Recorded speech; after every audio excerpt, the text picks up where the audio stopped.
चलिए स्टार्ट करते हैं आज की क्लास। आज की क्लास में हम देखेंगे अकाउंटेंसी में डेथ ऑफ अ पार्टनर से रिलेटेड एमसीक्यूज, जो कि बोर्ड एग्जामिनेशन के लिए बहुत ही महत्वपूर्ण है। उसके साथ साथ जो बच्चे बीकॉम एंट्रेंस का प्रिपरेशन कर रहे हैं उनके लिए भी बहुत ही हेल्पफुल होगा। तो वीडियो को बिना स्किप किए अंत तक जरूर देखिए। चलिए स्टार्ट करते हैं। क्वेश्चन नंबर फर्स्ट, बी, सी एवं डी साझेदार हैं जो लाभों को 7/5/4 के अनुपात में विभाजित करते हैं। 30 जून 2020 को डी की मृत्यु हो गई और वर्ष 2019-20 के लिए लाभ 12,000 रुपये थे। 1 अप्रैल 2020 से 30 जून 2020 तक की अवधि के लिए लाभ में हिस्से की कितनी राशि से डी के खाते को क्रेडिट किया जाएगा? B, C and D are partners sharing profit in the ratio 7:5:4.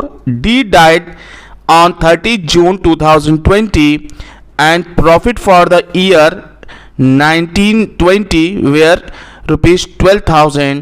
How much share in profit for the period 1st April 2020 to 30 June 2020 will be credited to D's account?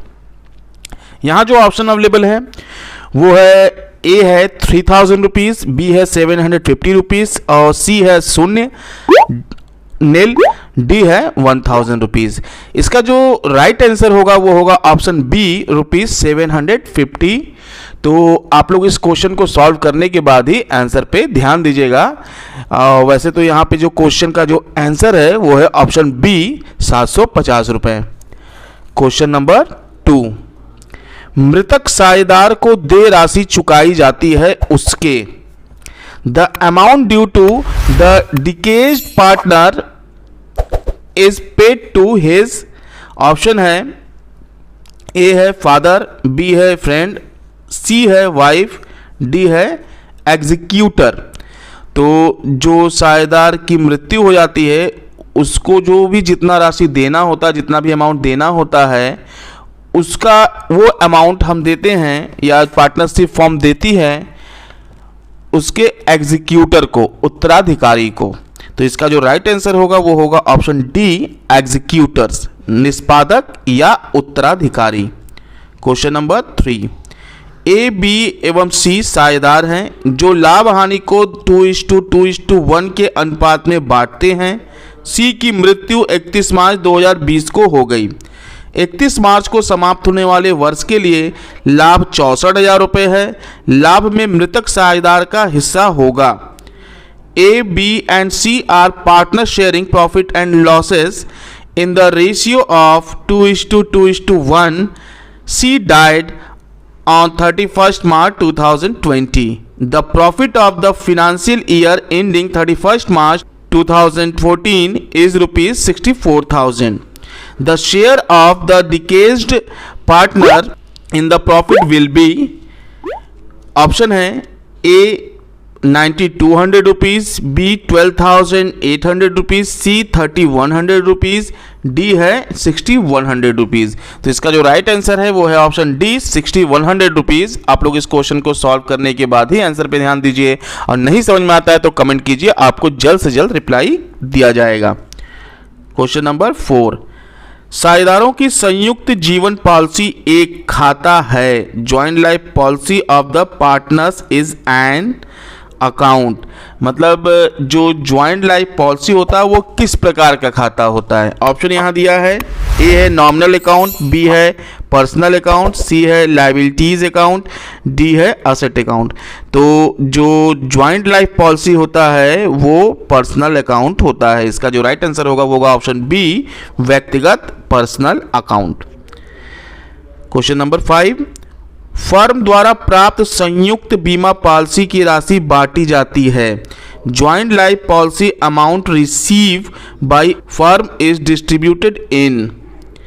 ए है opening capital ratio, B है closing capital ratio, C है old profit sharing ratio of partners, D है new profit sharing ratio. तो इसका जो right answer होगा वो होगा option C old profit sharing ratio of partner, साझेदारों के पुराने लाभ विभाजन अनुपात में। क्वेश्चन नंबर 6, ए, बी एवं सी 3:2:1 के अनुपात में लाभ विभाजित करते हुए साझेदार हैं। 3 लाख रुपए की संयुक्त जीवन पॉलिसी थी। चिट्ठा में इसका समर्पण मूल्य 90,000 रुपये है। सी की मृत्यु हो जाती है। पॉलिसी में प्रत्येक साझेदार का हिस्सा क्या है? A, B and C are partners sharing profit in the ratio of 3:2:1. They had a joint life policy of rupees 3 lakh. Surrender value of joint life policy in balance sheet is rupees 90,000. C dies. What is share of each partner in joint life policy? तो यहाँ पे जो option available है वो है A है 1,05,000, 70,000, 35,000, B है 45,000, 30,000, 15,000, सी है 1,50,000, 1,50,000 और डी है 1,95,000, 1,30,000, 65,000। तो इसका जो राइट आंसर होगा वो होगा option A 1,05,000, 70,000 and 35,000 rupees. Question number 7, X, Y एवं जेड 7:5:4 के अनुपात में लाभों का विभाजन करते हुए साझेदार हैं। 30 जून 2020 को जेड की मृत्यु हो गई और 31 मार्च 2020 को समाप्त होने वाले वर्ष के लिए लाभ 2,40,000 रुपये थे। 1 अप्रैल 2020 से 30 जून 2020 की अवधि के लिए लाभ में हिस्से के लिए किस राशि से Z के खाते को क्रेडिट किया जाएगा? मान लें कि वर्ष भर लाभ समान रूप से हुए। X, Y and Z are partners sharing profit in the ratio of 7:5:4. On 30 June 2020, Z died and profit for the year ending 31st March 2020 were rupees 2,40,000. How much share in profit for the period 1st April to 30th June 2020 will be credited to Z's account, assuming the profit accrued evenly throughout the year? Option यहाँ दिया गया है ₹60,000, ए है, B है ₹15,000, सी है ₹20,000 और D है नील। तो इसका जो राइट आंसर होगा वो होगा ऑप्शन बी 15,000 रुपये, 15,000 रुपीज। इसको भी आप लोग सॉल्व करने के बाद ही आंसर पे ध्यान दीजिएगा। नहीं आता है समझ में तो जरूर कमेंट कीजिए, आपको रिप्लाई किया जाएगा। क्वेश्चन नंबर 8, किसी साझेदार की मृत्यु होने पर उसको देय पूरी राशि किसके पूंजी खाते में हस्तांतरित की जाती है? In case of death of a partner, the whole amount standing to the credit of his capital account is transferred to. Option A है सभी साझेदारों के पूंजी खाते में, capital account of all partners. B है शेष साझेदारों के पूंजी खाते में, capital accounts of remaining partners. C है उसके उत्तराधिकारी के खाते में, हिज एग्जीक्यूटर्स अकाउंट। डी है सरकार के खाते में, account of the government.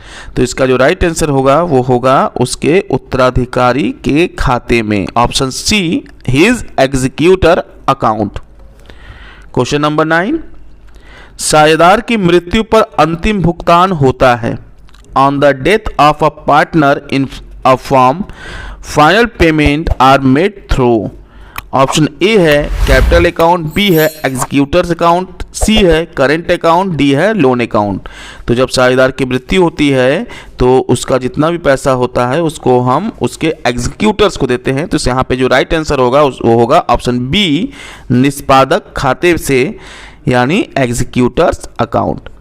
Question number 10, पुनर्मूल्यांकन खाता किस समय तैयार किया जाता है? Revaluation account is prepared at the time of. Option A है admission of a partner, B है retirement of a partner, C है डेथ ऑफ अ पार्टनर और डी है ऑल ऑफ दीज। इसका जो राइट आंसर होगा वो होगा ऑल ऑफ दीज। जो पुनर्मूल्यांकन खाता होता है वो जब नया साझेदार प्रवेश लेता है तब भी बनाया जाता है, जब साझेदार अवकाश लेता है मतलब रिटायर्ड होता है तब भी बनाया जाता है, जब डेथ होता है तब भी बनाया जाता है। तो इसका राइट आंसर ऑप्शन डी मतलब ऑल ऑफ दीज। अभी के लिए बस इतना ही, मिलते हैं नेक्स्ट वीडियो में। वीडियो पसंद आया हो तो इसको लाइक कीजिए और ज्यादा से ज्यादा शेयर कीजिए ताकि हर एक बच्चे तक पहुंच सके। अगर आपने अभी तक हमारे चैनल को सब्सक्राइब नहीं किया है तो सब्सक्राइब कीजिए, साथ में बेल आइकन को जरूर दबाइए ताकि लेटेस्ट अपडेट आपको मिलता रहे। धन्यवाद। आपका समय शुभ हो।